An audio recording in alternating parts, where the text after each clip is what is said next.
আসসালামু আলাইকুম।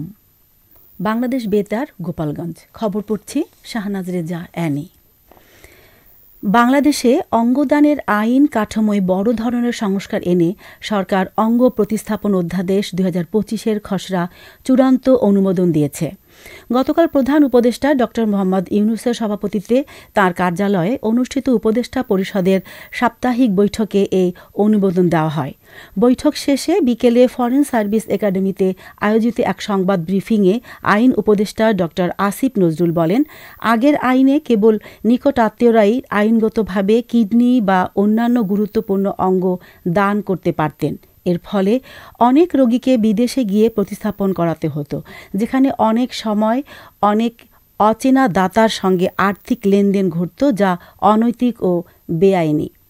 তিনি বলেন, নতুন অধ্যাদেশে পরিবারের বাইরের ব্যক্তিরাও যদি প্রমাণিত মানসিক ও আবেগগত সম্পর্ক রাখেন, তবে তারা স্বেচ্ছায় ও নিঃস্বার্থভাবে অঙ্গ দান করতে পারবেন। আসিফ নজরুল আরও জানান, আইনি কাঠামো কার্যকর হলে রোগীরা দেশেই অঙ্গ প্রতিস্থাপনের সুযোগ পাবেন। এতে চিকিৎসা ব্যয় কমবে এবং বিদেশে চিকিৎসার প্রয়োজনও হ্রাস পাবে। তিনি আশা প্রকাশ করেন, এ সংস্কার দেশের উন্নত স্বাস্থ্যসেবা প্রাপ্তির সুযোগ উল্লেখযোগ্যভাবে বাড়াবে। মাদারীপুরের শিবচরে অগ্নিকাণ্ডে ক্ষতিগ্রস্ত ও অসহায় পরিবারের মাঝে ঢেউটিন, নগদ অর্থ ও গবাদি পশু বিতরণ করা হয়েছে। গতকাল দুপুরে উপজেলা পরিষদ চত্বরে শিবচর উপজেলা প্রশাসন ও দুর্যোগ ব্যবস্থাপনা বিভাগের উদ্যোগে এসব ত্রাণ সহায়তা প্রদান করা হয়। জেলা প্রশাসক আফসানা বিলকিস প্রধান অতিথি হিসেবে এসব সহায়তা প্রদান করেন। সম্প্রতি উপজেলার কয়েকটি স্থানে ঘটে যাওয়া অগ্নিকাণ্ডে ক্ষতিগ্রস্ত ৯টি পরিবারকে ২ বান্ডিল করে ঢেউটিন ও ঘর নির্মাণের জন্য নগদ অর্থ দেওয়া হয়। এছাড়া সমাজসেবা অধিদপ্তরের সহায়তায় ২টি পরিবারকে গবাদি পশু দেওয়া হয়েছে। উপজেলা নির্বাহী কর্মকর্তা এইচ.এম. ইবনে মিজান সহ স্থানীয় প্রশাসনের কর্মকর্তারা এ সময় উপস্থিত ছিলেন। শরীয়তপুরে নিরাপদ অভিবাসন বিষয়ে সচেতনতা বৃদ্ধি ও সম্ভাব্য অভিবাসীদের ক্ষমতায়নে প্রকল্প পরিচিতি সভা অনুষ্ঠিত হয়েছে। গতকাল সকালে এসডিএস সভাকক্ষে এ সভার আয়োজন করে আন্তর্জাতিক অভিবাসন সংস্থা IOM ও রাইটস যশোর নামে একটি বেসরকারি সংগঠন।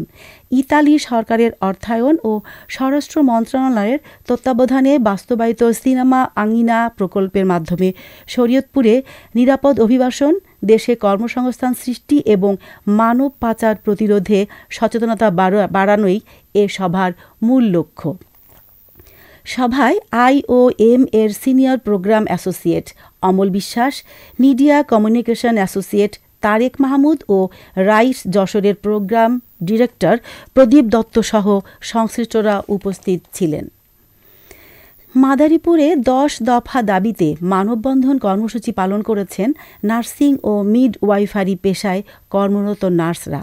গতকাল বিকেলে ২৫০ শয্যা বিশিষ্ট জেলা হাসপাতাল প্রাঙ্গণে এই মানববন্ধন পালিত হয়।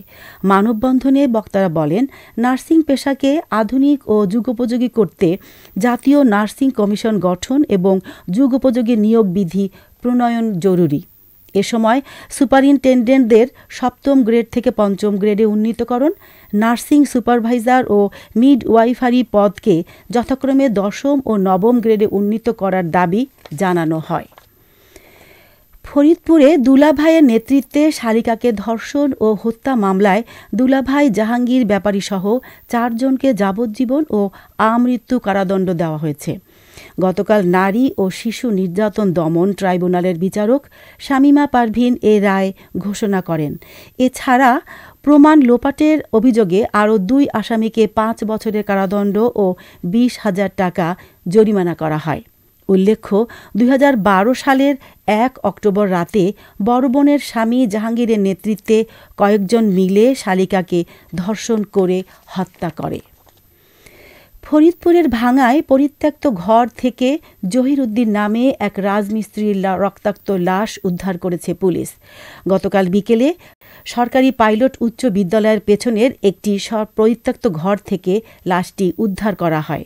পুলিশ জানায়, স্কুলের শিক্ষার্থীরা পরিত্যক্ত ঘরে লাশটি দেখে খবর দিলে পুলিশ ঘটনাস্থলে গিয়ে লাশটি উদ্ধার করে। লাশের পাশে একটি ছুরি ও সিগারেটের প্যাকেট পাওয়া গেছে। পুলিশ বলছে, প্রাথমিকভাবে ধারণা করা হচ্ছে তাকে হত্যা করা হয়েছে। সব শেষে আবহাওয়া।